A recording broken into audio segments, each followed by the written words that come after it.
Hello friends, जय माता दी। कैसे हैं आप सब? शांताकारं भुजंग शयनं पद्मनाभं सुरेशं विश्वाधारं गगन सदृशं मेघवर्णं शुभांगं लक्ष्मीकांतं कमलनयनं योगिर्भि ध्यानगम्यं वंदे विष्णु भवभयहरं सर्वलोकैकनाथनं। बोलिए श्री हरि विष्णु भगवान की जय।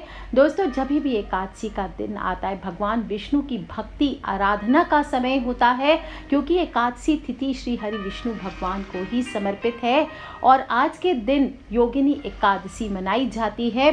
भगवान विष्णु के योगी रूप यानी मधुसूदन स्वरूप, मधु शहद के समान शीतल और शांत स्वरूप की पूजा का विधान आता है।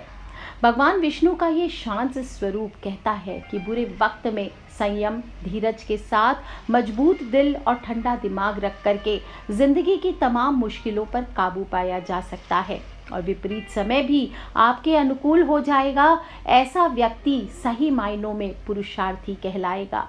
इसी तरह से विपरीत हालातों में हमेशा मनुष्य को शांत, स्थिर, निर्भय, निश्चित मन और मस्तिष्क के साथ अपने धर्म का पालन करते हुए अपनी जिम्मेदारियों को पूरा करना चाहिए। आषाढ़ माह के कृष्ण पक्ष की एकादशी तिथि है योगिनी एकादशी, और इस व्रत को करने से समस्त पाप नष्ट होते हैं। भोग और परलोक में मुक्ति देने वाला व्रत है और तीनों लोकों में प्रसिद्ध व्रत है योगिनी एकादशी। पुराणों में वर्णित है कि महापातकों को भी शांत करने वाली इस योगिनी तीनों लोकों में सारभूत है और इसका फल 88,000 ब्राह्मणों को अन्नदान करने के तुल्य वर्णित किया गया है। व्रत की कथा ऐसी आती है पद्म पुराण के उत्तराखंड में। ये कथा वक्ता श्री कृष्ण भगवान और मार्कंडेय ऋषि हैं। श्रोता युधिष्ठिर है और हेममाली है।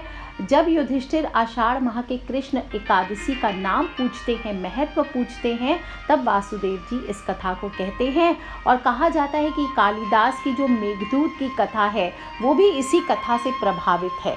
एक बार की बात है, धर्मराज युधिष्ठिर भगवान श्री हरि कृष्ण से कहते हैं, हे भगवान, मैंने जेठ माह के शुक्ल पक्ष की एकादशी के व्रत का महात्म्य सुना। अब कृपा करके आप आषाढ़ माह के कृष्ण एकादशी की कथा सुनाइए। इसका नाम क्या है, महात्म्य क्या है, ये बतलाइए। तब भगवान श्री कृष्ण कहते हैं, हे राजन, आषाढ़ माह के कृष्ण पक्ष की एकादशी का नाम योगिनी है।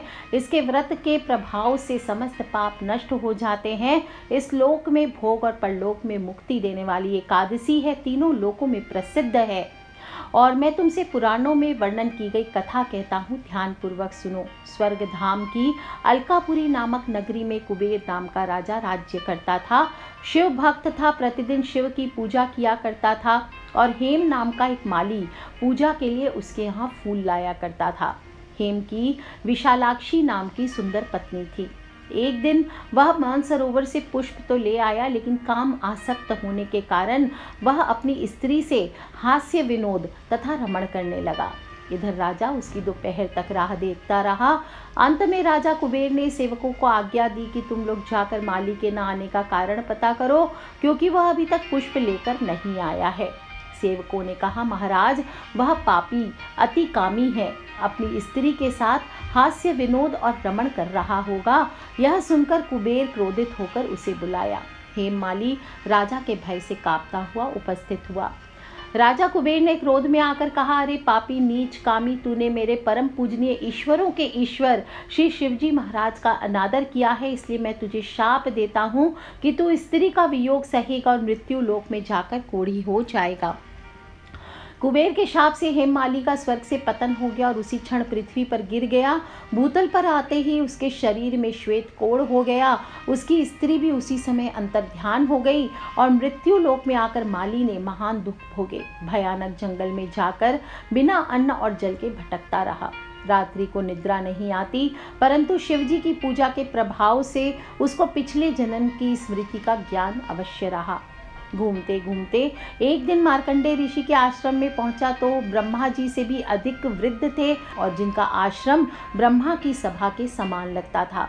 हेममाली वहां जाकर उनके पैरों में गिर पड़ा। उसे देखकर मार्कंडेय ऋषि बोले, तुमने ऐसा कौन सा पाप किया है जिसके प्रभाव से तुम्हारी यह हालत हो गई है? हेममाली ने सारा वृत्तांत कह सुनाया। यह सुनकर ऋषि बोले, निश्चित ही तूने मेरे सन्मुख सत्य वचन कहे हैं, इसलिए तेरे उद्धार के लिए मैं व्रत बताता हूँ। यदि तू जेठ माह के कृष्ण पक्ष की योगिनी नामक एकादशी का विधि पूर्वक व्रत करेगा, तेरे सब पाप नष्ट हो जाएंगे। यह सुनकर हेममाली ने अत्यंत प्रसन्न होकर मुनि को साष्टांग प्रणाम किया। मुनि ने उसे स्नेह के साथ उठाया और हेममाली ने मुनि के कथा अनुसार विधि पूर्वक योगिनी एकादशी के व्रत को किया। इस व्रत के प्रभाव से वह अपने पुराने स्वरूप में आकर अपनी स्त्री के साथ सुखपूर्वक रहने लगा। और भगवान श्री कृष्ण कहते हैं, हे राजन, यह योगिनी ऐसी ही है। इस एकादशी का व्रत 88,000 ब्राह्मणों को भोजन कराने के बराबर फल देता है। इससे समस्त पाप, पूर्व जन्म के पाप भी दूर हो जाते हैं और मनुष्य को अंत में स्वर्ग लोक की प्राप्ति होती है। बोलिए श्री हरि विष्णु भगवान की जय। और दोस्तों, इस बार ये अद्भुत आषाढ़ माह के कृष्ण पक्ष के 23 जून 2022 में रात को 9:41 पर ये शुरू होने वाली एकादशी तिथि अगले दिन 24 जून को शुक्रवार के दिन रात को 11:12 तक रहने वाली है। व्रत को जो सांसारिक लोग हैं वो स्मार्त और वैष्णव अगर अलग अलग रखना चाहते हैं तो 23 को स्मार्त रख लें और 24 को वैष्णव रखेंगे। बाकी उदय तिथि में रखना उत्तम होता है। ऐसे में योगिनी एकादशी का व्रत 24 जून शुक्रवार को रखना उचित है और पारण 25 जून को करें। और पारण का मुहूर्त है सुबह 25 जून को 5:41 से सुबह 8:12 के बीच। पारण कैसे करना चाहिए? कोई भी व्रत जब हम पूर्ण करते हैं, लोग कंफ्यूज होते हैं पारण क्या होता है। व्रत को पूर्णता देना पारण कहलाता है। जैसे कुछ लोग क्या कहते हैं, रात का 12 बज गया व्रत को खोल ले, ऐसे नहीं। अगले दिन जब व्रत आप किसी भी दिन करते हैं, पहले दिन सूर्योदय से लेकर अगले दिन सूर्योदय तक आपको व्रत करना चाहिए, 24 घंटे का कम से कम। और व्रत के कुछ नियम होते हैं। एकादशी में 3 दिन का व्रत माना गया है, तो पहले दिन और बाद के दिन भी यानी दशमी और द्वादशी को भी कुछ नियमों का पालन करना चाहिए, जो कि अक्सर बताती रहती हूँ। इस दिन आपको जल्दी उठना चाहिए। दशमी की रात्रि को ही आपको ब्रह्मचर्य का पालन करते हुए, सात्विक भोजन करते हुए सोना चाहिए। एकादशी के दिन सुबह जल्दी उठें और देर तक नहीं सोना चाहिए। शाम के वक्त या दोपहर को भी इस दिन नहीं सोना चाहिए। सुबह जल्दी उठें, अपनी हथेलियों के दर्शन करें, धरती माँ को प्रणाम करें, शौच आदि से निवृत्त होकर के घर के मुख्य द्वार की सफाई करें, गंगा जल का हल्दी के जल का छिड़काव करें, तोरण लगाएं, रंगोली से सजाएं। और जो भी व्यक्ति इस दिन एकादशी का व्रत करना चाहता है, उसे ध्यान रखना चाहिए। दातून आदि करते हैं तो आपको नहीं करना है। इस दिन पेड़ की टहनी, सिर्फ तुलसी ही नहीं, कोई भी पेड़ की टहनी तोड़ना वर्जित बताया गया है।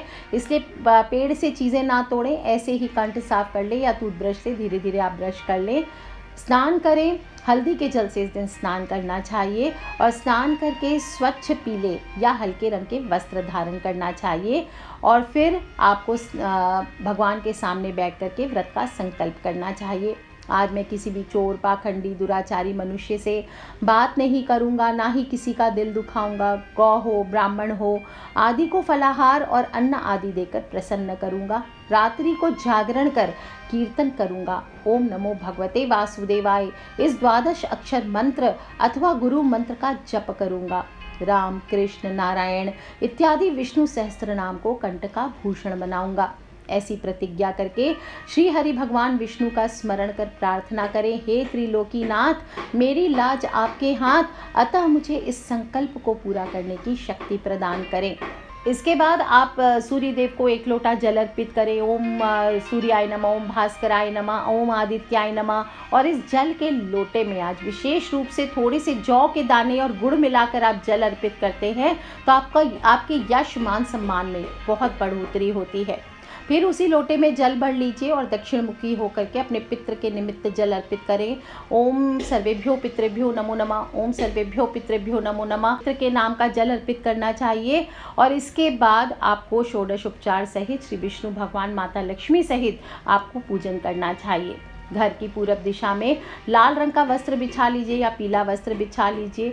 उस पर श्री हरि भगवान विष्णु का चित्र स्थापित करके आपको 10 उपचार पूजन करना चाहिए। आपके पास भगवान की मूर्ति है तो उसे दक्षिणावर्ती शंख से, आपको हमेशा बताती हूँ कि दक्षिणावर्ती शंख जिस घर में होता है मनुष्य माला माल रहता है। इसे हमेशा 1.25 लाख जप से सिद्ध करके लक्ष्मी माता के मंत्रों से ब्रह्मचर्य का पालन करते हुए आपको इसे घर पे स्थापित करना चाहिए।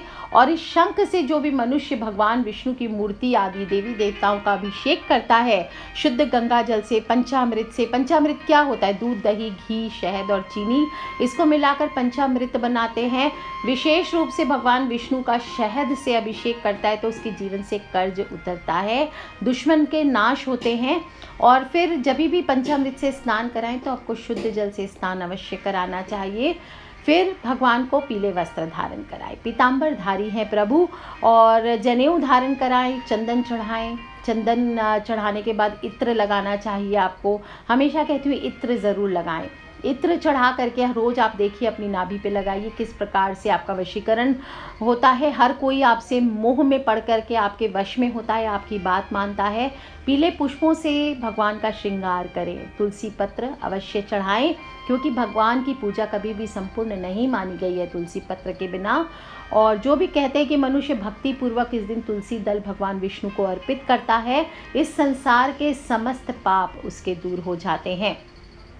विष्णु भगवान रत्न हो, मोती हो, मणि हो, आभूषण हो, इससे इतने प्रसन्न नहीं होते जितने तुलसी दल से होते हैं। 4 भार चांदी और 1 भार स्वर्ण के दान के बराबर माना गया है। और स्वयं भगवान श्री हरि कहते हैं, हे नारद, मैं स्वयं भगवान की अति प्रिय तुलसी को सदैव नमस्कार करता हूँ। इस पौधे को सींचने मात्र से मनुष्य की सब यातनाएं नष्ट हो जाती है, दर्शन मात्र से सब पाप नष्ट होते हैं और स्पर्श मात्र से मनुष्य पवित्र हो जाता है। और इस प्रकार से आपको तुलसी ज़रूर अर्पित करें, इत्र भी चढ़ाएं और फिर 11 मुखी दीपक करें। 11 मुखी नहीं हो तो 11 दिए जला सकते हैं, वो भी नहीं हो तो 11 बातियां मिलाकर एक बाती बना लीजिए, उससे आपको बनाना चाहिए। और चंदन की धूप करें। ऋतु फल जो भी हो, अभी आम का मौसम है, आम, केले, खरबूजा, ये आपको चढ़ाना चाहिए। दूध शहद का भोग लगा सकते हैं। और अगर आपके पास हत्ता जोड़ी, सियार, सिंगी आदि कोई भी लक्ष्मी कारक चीज़ें हैं, या फिर कस्तूरी, मृग कस्तूरी आदि है, श्री यंत्र है, तो इसका पूजन अवश्य करना चाहिए। नहीं तो आगे आपको बताऊंगी, आज के दिन जौ का उपाय आप कर सकते हैं। इन चीज़ों से, अभिमंत्रित चीज़ों का पूजन अवश्य अगर आपने घर पे रखा हुआ है, हत्ता जोड़ी आदि, और सिद्ध करके, तो आपको हमेशा इसमें हर एकादशी के दिन 1 चुटकी सिंदूर और 1 चुटकी हल्दी, 2 कपूर की टिक्की, 2 लौंग और 1 इलायची, ये ज़रूर अर्पित करने चाहिए। और इस दिन भगवान विष्णु के सामने 1 कटोरी में थोड़े से जौ रखें। जौ को बहुत ही चमत्कारी माना गया। हालांकि एकादशी के दिन जौ का त्याग करना चाहिए, आपको नहीं खाना चाहिए, चावल और जौ खाने की मनाही होती है, लेकिन भगवान विष्णु को इस दिन अवश्य आपको जौ चढ़ाना चाहिए। और या फिर आप ऐसे भी चढ़ा सकते हैं, या फिर जो भी कलश या आप मूर्ति स्थापित कर रहे हैं विष्णु भगवान की, उसके नीचे आप जौ के दाने रख लीजिए। और फिर बाद में जब आपकी सारी पूजा कंप्लीट हो जाएगी तो इसकी पोटली बना करके आप धन के स्थान पे रखिए। देखिए कैसा आपके जीवन में चमत्कार होता है। जो भी हो, भगवान विष्णु को इस दिन जौ ज़रूर अर्पित करें, इससे आपके बिगड़े हुए काम भी बनने लगते हैं। और कहा जाता है कि भगवान विष्णु को जौ अर्पित करना सोना अर्पित करने के बराबर माना गया है। इससे घर में समृद्धि आती है और मनुष्य अगले जन्म में भी धनवान पैदा होता है। भगवान विष्णु का आशीर्वाद प्राप्त करने के लिए इस दिन जौ अर्पित करके आपको विशेष एक मंत्र बता रही हूँ, उसका भी जप करना चाहिए। विष्णु भगवान का मंत्र हमेशा तुलसी की माला से, चंदन की माला से, या फिर आप लाल चंदन की माला से भी कर सकते हैं, या फिर आप स्फटिक की माला से भी करते हैं, इनसे करना चाहिए आपको। और शुभदेव जी रचित मधुसूदन स्तोत्र का पाठ कर, सुकृतम न कृतम किंचित दुष्कृतम च कृतम मया संसार घोरे मग्नो अस्मि त्राहि मांग मधुसूदन, इस प्रकार से बोल करके आपको जप करना चाहिए। या फिर सिंपली आप ओम नमो भगवते वासुदेवाय, ओम नमो भगवते वासुदेवाय, ओम नमो भगवते वासुदेवाय, इस प्रकार से बोलते हुए मंत्रों का जप करें। अगर आपने बहुत सारा कर्ज लिया हुआ, आजकल तो ऐसे भी लोन का ऑप्शन आने के बाद हर इंसान के सिर पर कर्ज चढ़ गया, कोई घर के लिए, कोई गाड़ी के लिए, कोई पढ़ाई के लिए, कोई शादी के लिए, कोई होम अप्लायंसेस के लिए, फ़ोन तक के लिए लोग कर्ज लेने लग गए हैं। और आप इसके ये जो इतने सारे कर्ज ले लेते हैं तो फिर EMI भरने के चक्कर में आपकी ज़िंदगी निकलती है। ऐसे में भगवान से इस कर्ज को ख़त्म करने के लिए प्रार्थना करें और जौ का उपाय करें। तो कहा जाता है चुटकियों में कर्ज से छुटकारा मिलता है। क्या करेंगे, आपने जो जौ भगवान के सामने कटोरी में रखी है, वो कटोरी एज इट इज़ आप रात्रि में अपने सिर के नीचे रख करके सो जाइए। सिर के नीचे मतलब बेड के नीचे या बेड के साइड में रखें। अगर वो पॉसिबल नहीं है तो किसी लाल कपड़े में बांध लीजिए और सिर के पास रख करके सो जाइए। और अगले दिन आपको स्नान करके ये या तो गरीबों में बांट देना है या आपको चिड़िया को खिला देना है। आप देखेंगे 4 से 5 एकादशी आप इस उपाय को कर लीजिए, आपका कर्ज अवश्य उतर जाएगा। और सिर्फ कर्ज नहीं उतरेगा, आपकी आर्थिक स्थिति भी मजबूत हो जाती है। कहते हैं जौ के इस उपाय से सोने के समान आपके जीवन में धन वर्षा होती है। और सारी पूजा संपन्न होने के बाद इस दिन आप चाहें तो ओम नमो भगवते वासुदेवाय का जप करते हुए हवन भी करें। और हवन कैसे करना है, जौ से हवन करें या जौ का आटा चढ़ा करके हवन करिए। इससे एक तो आपके घर में सकारात्मक ऊर्जा का प्रवाह बढ़ेगा। घर में रहने वाले लोग जो है वो अगर बीमार रहते हैं वो कम बीमार होते हैं और धन की वर्षा होती है।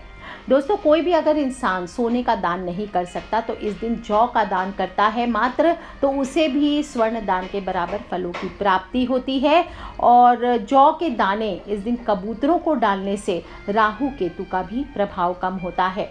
साथ ही साथ ये तो उपाय करेंगे ही, कुछ बातों का ध्यान रखें। तुलसी पत्र आदि कोई भी पौधे आदि नहीं तोड़ने चाहिए। सादा सात्विक भोजन करना चाहिए। फलाहार करें, कुट्टू के आटे की पूड़ियाँ आदि खा सकते हैं। चावल का जौ का सेवन नहीं करना है।